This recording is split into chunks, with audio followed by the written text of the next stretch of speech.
In this episode of Travels with the Bondi Vet, Chris finds an animal paradise in a most unlikely place. You can see how thirsty she is, and we're having a bit of a tug-of-war over this bottle of water. Fingers aren't on the menu. Takes on a photography challenge on Australia's largest sand island. Time to get a bit artistic with a book, some blue tack and some sunnies. Visits a city with a need for speed. My heart rate is 135. And finds out how to holiday for free in the Australian tropics. Pretty amazing that apparently the water in there is 23 degrees in the middle of winter, so...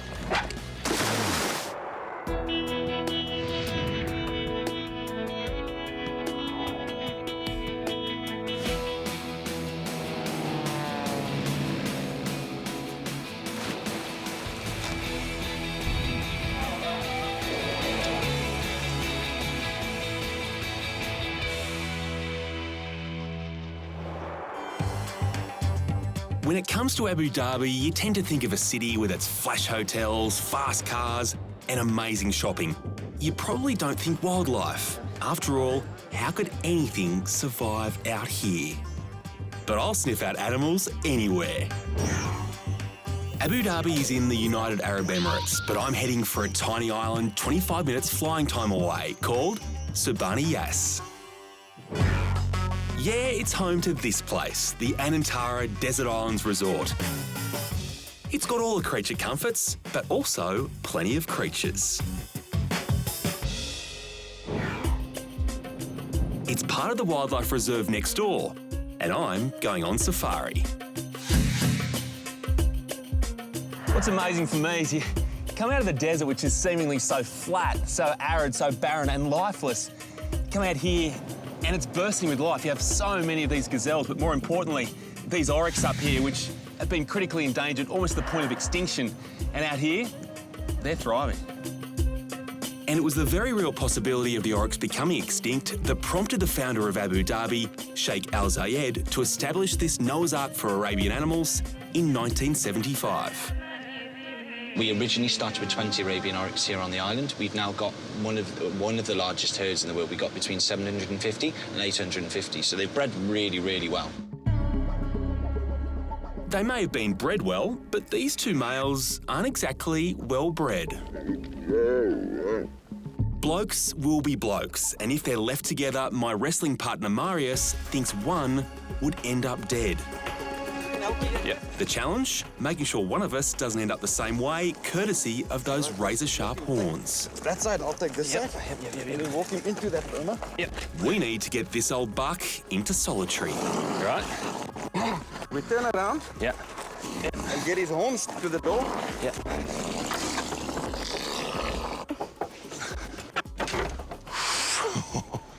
Thanks, You mate. right? Your That's all first right. capture, Mr. Bonias. I wasn't expecting that. But the oryx and gazelle don't have the island to themselves. In order for natural selection to work, they need predators. What not a lot of people realise is that the cheetah was actually native to this part of the world. The Arabian cheetah actually became extinct in the early 70s, but this subspecies, this northern subspecies, is considered to be very similar or the same. And they've actually been so successful in being free roaming, living here, they've actually been breeding as well, which is really something. This is Abu Dhabi's version of an African safari, with some new faces. Livingstone eland. They are the second largest type of eland in the world, and an eland is the largest antelope in the world.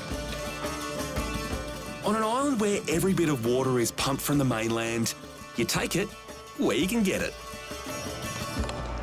Look at you go. You're thirsty thing. Well, no, you're doing it all... OK, I've got to get higher. Go on. She'll go for your camera. You can see how thirsty she is, and we're having a bit of a tug-of-war over this bottle of water. Fingers aren't on the menu. No, just water here. There you go. So we've seen Sir Barney Yass's version of the Big Five, but it seems there's a sixth. Just up here on the left, look. Oh, yeah. A very long set of legs. 10, 14, 16, 18, 20, 22, 24, 26. That's a lot.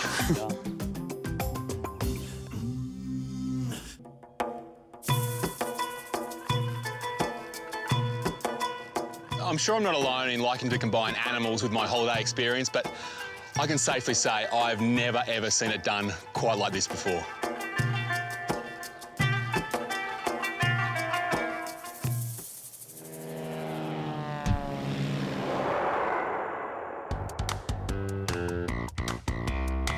You know, nowadays it seems like it's just as important to have your photos liked on Instagram or Facebook as it is for you to like the holiday itself.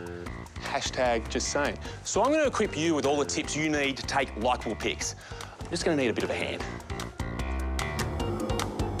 Today I'm on the beautiful Fraser Island, which is a 3.5-hour drive north of Brisbane and a quick ferry ride from Hervey Bay. This island is known for its sandy beaches, pristine lakes and spectacular rainforests. Local photographer Peter Meyer has shot every inch of this island and is just the man to take me up on a challenge. How about you and I go right around the island, Yep. get our best 4 shots. All right. What, using these? And that's the catch. Well, that's a challenge. Yeah. No fancy SLRs, just point and shoot cameras like all the tourists use. All right. No worries. You in? I'm in. Yeah.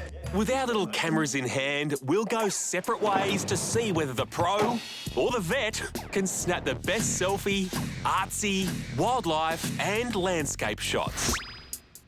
And given Fraser is the world's largest sand island, my landscape shot, well, it's all about the dunes. This is obviously a fantastic shot, but if it has a fault, it's almost too much for the camera to take in. What it needs is a foreground, and that's where this log here is going to be perfect. You need to use a thing called the rule of thirds. You get the grid up on the camera and actually put that right where the grid lines intersect. That way, it's a cool placement, makes it interesting in the front and interesting at the back. Oh yeah, that's our shot. Ah, not a bad start. Peter's opted to shoot in the rainforest, but like my dunes photo, he's going to focus on one thing for the best result. In this case, I'm going to use this giant tree, which is called a Saturday tree, and it'll make a good theme for the photograph of the rainforest. Yeah, you can see why he's a pro. You know, a lot of people love a selfie, but in my opinion, everyone gets the selfie wrong. They stand there like this and just take it, forgetting the background. Lie down on something. It's the perfect shot. And on Fraser, you can pull out all the poses on these fantastic crab patterns. Peter reckons he can top that pouting at Lake Wobby on one of Fraser's 36 sand dunes, and he's going for gold with the camera's self-timer. So all of these little cameras have come with a little timer. It's a picture of a clock. So I'll put it on 10-second timer, and then they have a continuous mode where you press the button once, but it'll take 5 or 6 photographs in a row. I'm hoping to get an action shot, and then hopefully it'll get me in flight or doing something, I'm not sure. Yeah.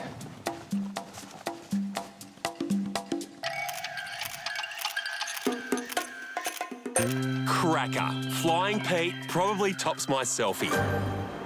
We've still got our wildlife and artistic efforts to go, and a 4-wheel drive down 75 Mile Beach delivers the perfect picture. All right, it's time to get a bit artistic with a book, some blue tack, and some sunnies. It all works, trust me. So I'm gonna put the camera onto a night setting. By using the blue tack and the book, you actually keep the camera still. It's obviously not dark enough to be night, but you can fool the camera into thinking it is dark by putting the old sunglasses in front of it. So all of a sudden, the camera wants to use a long exposure time. When the water comes rushing through those little holes there, it blurs and you get this amazing artistic effect. Got it. Eh? Not bad. Now, while I was thinking big, Peter's thinking small. I really love this pattern here of the sand, so I think I might just concentrate on that and try and get a little pattern shot, a little artistic one. Oh, he's good. Time to pull out the big guns. So we're after a wildlife shot, and funnily enough, we've got a dingo just coming through here now. The key with any wildlife shot is you've got to have a really fast shutter speed, because animals move. You don't want the shot to be blurry. So put your camera onto the sport setting. Yeah, you've got to be still, yeah, you've got to be patient, but with just 150 to 200 dingoes over an island, 120 kilometres long, it also helps if you're lucky. And today we are very lucky. Yep, top that one, Pete. We're on the beach at the front of Kingfisher Bay Resort, which is where I live, and at low tide you can find little critters like these guys. These are called soldier crabs, and they're very good to practice sort of your macro setting, which is the little flower symbol on the camera, so you just put it on that. If you can get them to hold still, you can go really close and get their facial expression. I thought I had him with the dingo, but yeah, that crab is impressive. Hey, little guy. Check him out. So he's pretty cool. Yeah. But it's not a competition. This is true. I mean, you're a winner. Yeah. Yeah, I'm a winner. He's a winner. This dingo, though. Yeah. That is a serious winner. True. Oh, yeah.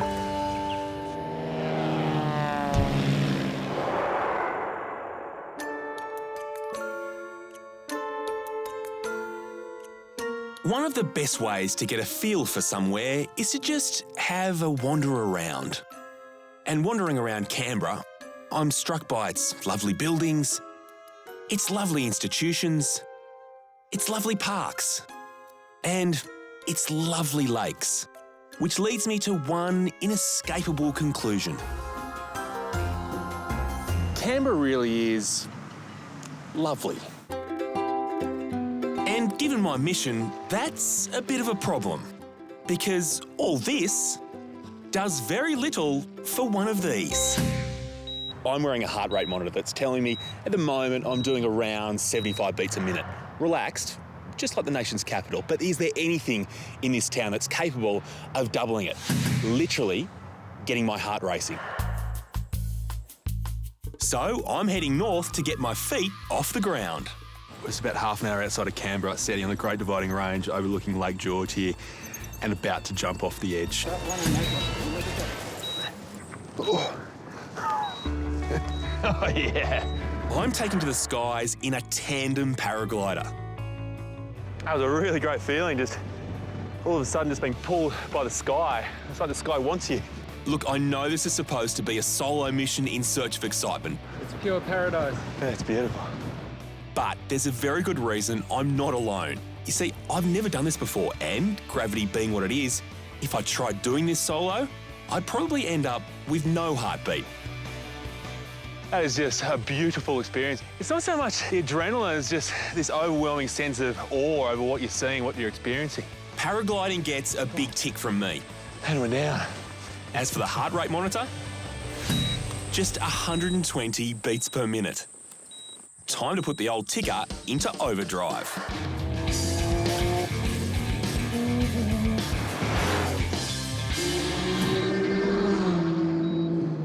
This is Wakefield Park Raceway, which is just outside of Canberra. Now, you can come along here, hop in a racing car, and not just experience a hot lap with another driver. You are actually driving the hot lap. Even if you've never driven a race car before, they put you in charge. Scary thought. I know, I'm back in the passenger seat again while Derek from Fifth Gear Motoring does all the fancy stuff.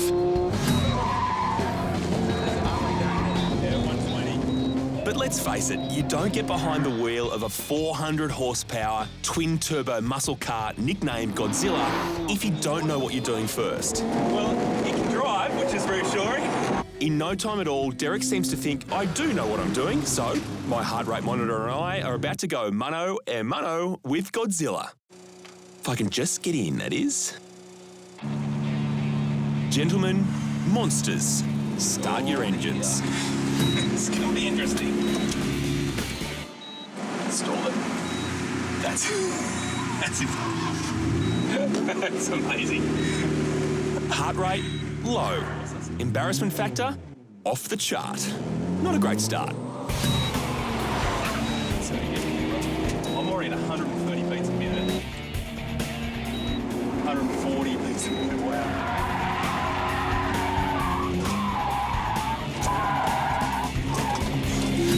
150 beats a minute, wow.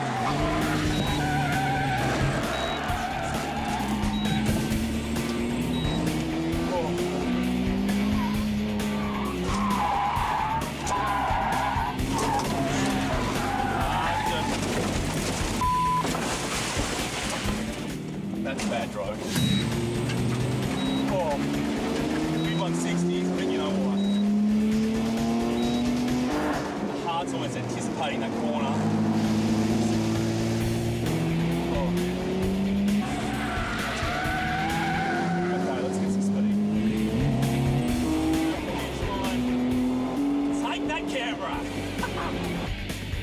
That was fun. A lot of fun. So, checking the scorecard, tandem parasailing, 120 beats per minute. Solo hot lap, 165 beats per minute. Mission accomplished. Or is it? There's only one thing more fun than getting wild on 4 wheels. And that's getting wilder on 8 wheels.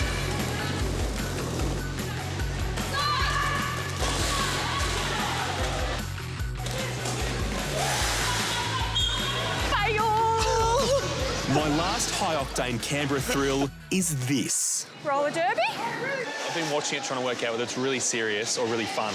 It is really serious and really fun. Really? At the same time. First, I need 2 things. Protective gear. Lots of protective gear. Hey, Chris. And a roller derby name. Bet Detter. And your very own derby t-shirt. Then I throw caution to the wind, my dignity aside, There we go. and my body on the mercy of these wild women. So just get into a squat. Like you're sitting on a toilet. Dodgy toilet, dodgy toilet. Well, there's nothing like squatting to get your heart rate going, is there? When I was about 10, the cool thing to do was to go to the local roller skating rink. Only if you weren't good at skating, you hugged the outside and held onto the handrailing. There's no handrailing here. Okay, I am a handrail. Interesting proposal, but strangely, not my biggest priority. So just I'm not coordinated enough to look up at you all right now, but I know what you're doing, and it's laughing, and I don't appreciate it. Funny, both my feet are on the ground, unlike paragliding. I'm crawling along, unlike the hot lap. Bend your knees more. And yet, My heart rate is 135.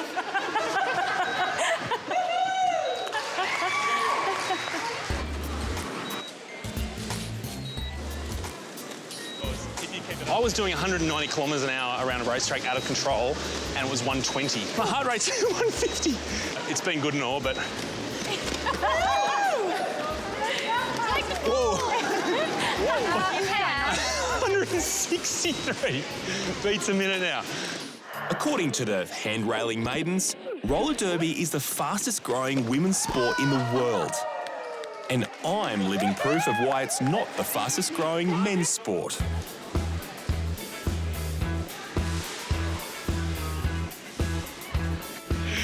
Who would have thought, huh? Canberra. You've done it to me. I didn't think you would, but you've pushed me to the edge.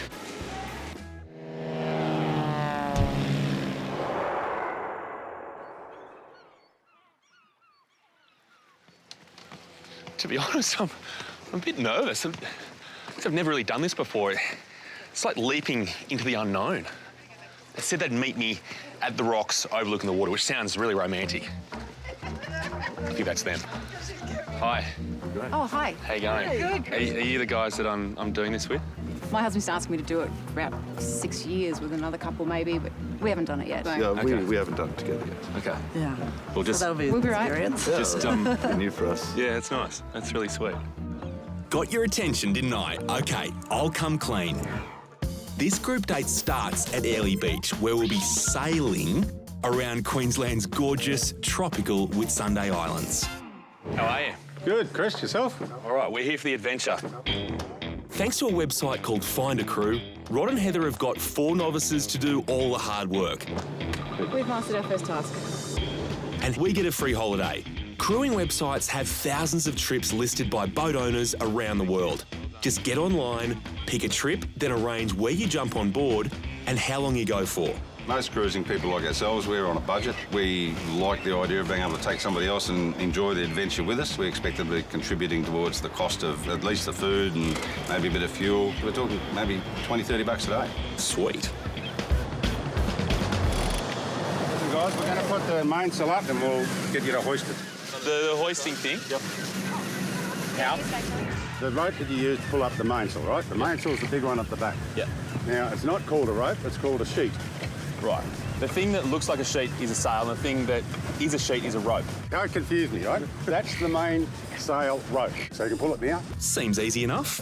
Let's get sailing. Back, yep. Another 25 feet to go, mate. You know what they say, behind every man is a powerful woman. Let me finish that off for you. Oh, I'm fine. All work and no play makes Chris a dull sailor, so we've stopped at Pinnacle Bay off Hook Island.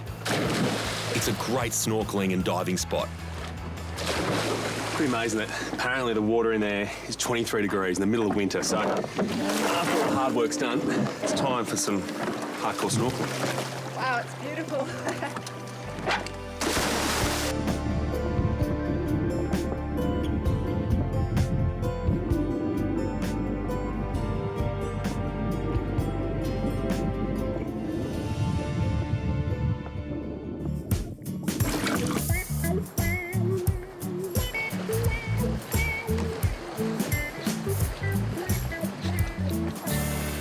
So much fun, in fact, has been had that they've left me in charge. They've all gone to bed. I'm just not sure, though, whether being skipper at night is a promotion or punishment. When this hat's involved, though, I say promotion.